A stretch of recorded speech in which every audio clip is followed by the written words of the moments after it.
मेरा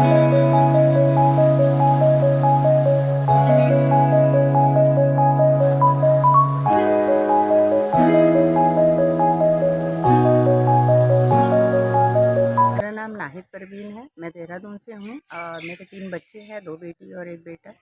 मैं लगभग 99 से जो है अभी सामाजिक कार्यकर्ता के रूप में काम कर रही हूँ। सबसे पहले मैंने जो है राष्ट्रीय उत्थान समिति में जो है स्वयं सहायता समूह को लेकर काम किया। उसके बाद स्वजल परियोजना में मैंने 3 साल जो है ज़िला हरिद्वार में काम किया है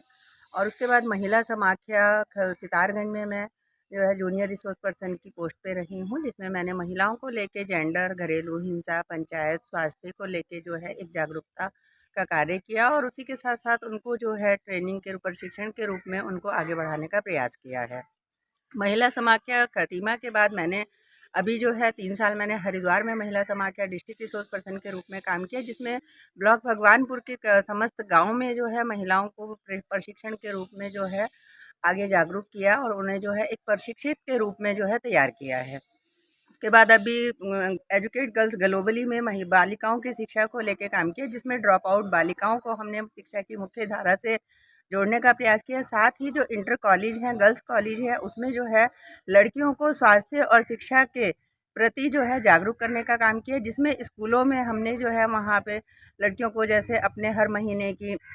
डेट को लेके उनको एक प्रॉब्लम रहती थी, उसके लिए हमने स्वच्छता के लिए उनको प्रयास किया है जागरूक करने का। साथ ही उनको पैड की प्रॉब्लम के लिए वहाँ पर सरकारी विभागों से उनको पैड मशीन वहाँ पर लगाने का प्रयास किया है, जिसमें बालिकाएं 1 रुपये में अगर उनको अचानक ज़रूरत पड़ती है तो 1 रुपये में वो अपने लिए नैपकिन ले लेती थी। तो चुनौतियों की अगर मैं बात करूँ तो मेरे साथ बहुत तरह की चुनौतियाँ आई हैं। सबसे पहले तो एकल महिला होने के नाते 3 बच्चों को लेके उनकी पालन पोषण को लेके जो प्रॉब्लम थी और सामाजिक तौर पे जो महिलाओं को ये इजाज़त नहीं होती है कि वो अकेली जाकर कहीं भी काम किए। और मैंने छोटे-छोटे बच्चों को 6 महीने, 8 महीने, 1 साल के बच्चों को छोड़ के जो है जब बाहर काम किया, तो काफ़ी सामाजिक दायरे ने मेरे साथ जो है बहुत दिक्कतों का सामना करना पड़ा। उसके साथ-साथ अगर मैं देखूँ कि मुस्लिम होने के नाते भी बहुत सारी एजुकेशन को लेके बहुत प्रॉब्लम्स रही है और जिस समय एजुकेशन मैंने अपनी शादी के बाद भी पूरी की, क्योंकि मेरी एजुकेशन शादी से पहले भी मुझे पूरी नहीं करने दी गई थी, मेरी शादी हो गई थी। तो अगर हम महिलाओं के परिप्रेक्ष्य में देखें तो प्रॉब्लम तो महिलाओं के साथ बहुत होती है और जहाँ एकल हो और साथ में मुस्लिम हो तो आप समझ सकते हैं कि प्रॉब्लम का तो है फिर बहुत मुश्किल होता है इस समाज में अकेली मुस्लिम महिलाओं को निकलना और अपनी लाइफ को अपने अनुसार जीना।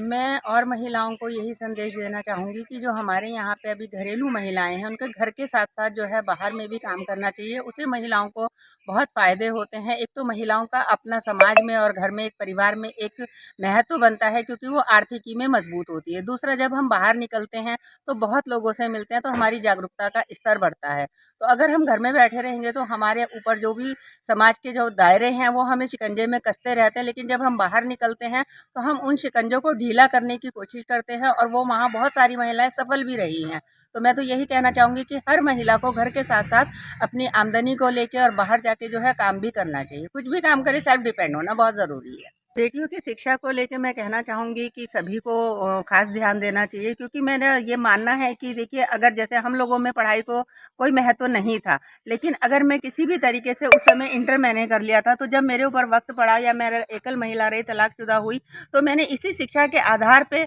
अपने आप को स्टैंड किया है। और शिक्षा एक ऐसा स्तंभ है जिससे महिलाएं अपने आप को बहुत आगे बढ़ा सकती है, क्योंकि अगर हम शिक्षित नहीं हैं तो आगे समाज में भी हमें उस तरह के काम करने का मौका नहीं मिलता। तो शिक्षा बहुत अहम है और शिक्षा के बिना हमारा जीवन अधूरा है।